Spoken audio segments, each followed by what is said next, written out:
This week's United Nations Development Programme in Africa meeting in Johannesburg was attended by officials from over 35 countries. The gathering discussed, among others, how the UN can support the African continent to bring peace, stability and effective governance.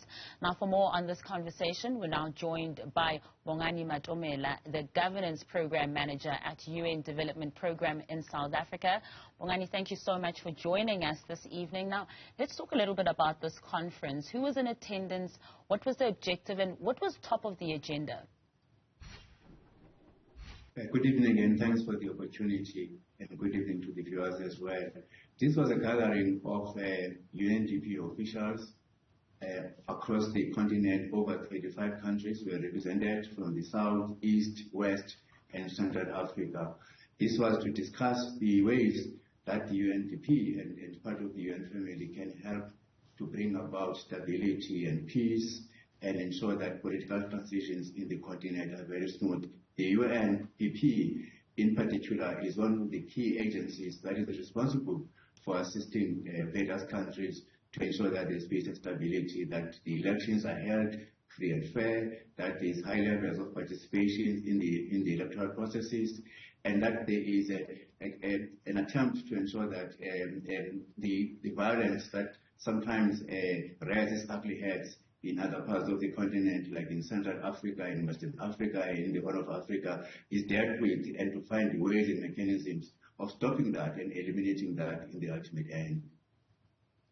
Now, you mentioned as well, elections. What were some of the concerns raised and the solutions proposed to these problems? One of the things that the meeting observed was the fact that more and more of our people in the continent are turning away from the vote, and that in itself is quite a very big concern. A lot of money and resources are planted into supporting electoral management bodies to hold free and fair elections, but the voter turnout is a very, very worrying trend. And one of the issues that we discussed in the conference was the ways of mobilizing people to ensure that they participate actively in the democratic process. We often talk about what we call democratic recession, a situation where most people turn away from the political process because they don't see any benefit, they don't see any dividends in participating in the election. And we've seen this trend over the past few years in the continent. And one of the proposals was to ensure that we mobilize and we get as many people to participate in the voting process, but also to ensure that the electoral management bodies as well play their role in encouraging governments that are elected to deliver services to the people, to ensure that people have faith in the political process. So we came up with some mechanisms and ways of ensuring that that does happen. And one of the things that the UNDP is doing is to make sure that in most countries where there are elections, we deploy and we place what we call chief electoral advisors, technical advisors, to help and work with the electoral management bodies and civil society organizations and other non-state actors to ensure that elections are held free and fair and the levels of participation in the elections are increased. Just before our conversation, we were speaking to a political analyst, Professor Bheki Mngomezulu, about the threat that was made in South Africa this week about a newly formed party, Umkhonto weSizwe, threatening to destabilize this year's elections. Now, South Africa has typically had free and fair elections. In fact, in contrast to what you're mentioning as well about the lower voter turnout or registration, unprecedentedly this year we've achieved the highest number of registered voters. But when it comes to elections and things like that for South Africa, we are now starting to be concerned. Will the UN also be providing what you are calling these deputy chief electorate advisors to South Africa too?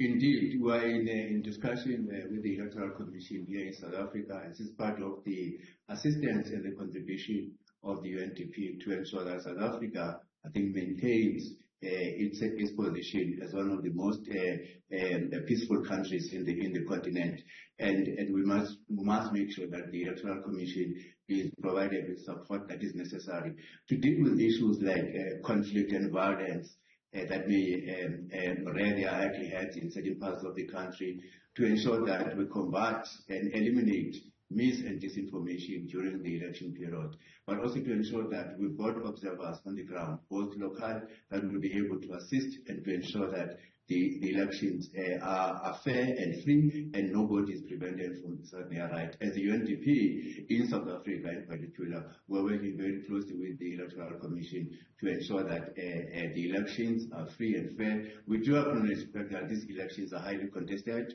and there may be areas where there may be dispute for the first time in 30 years, and we are ready to provide any support that we can to ensure that South Africa still maintains its leading position in terms of promoting democracy and holding elections in a free and fair manner.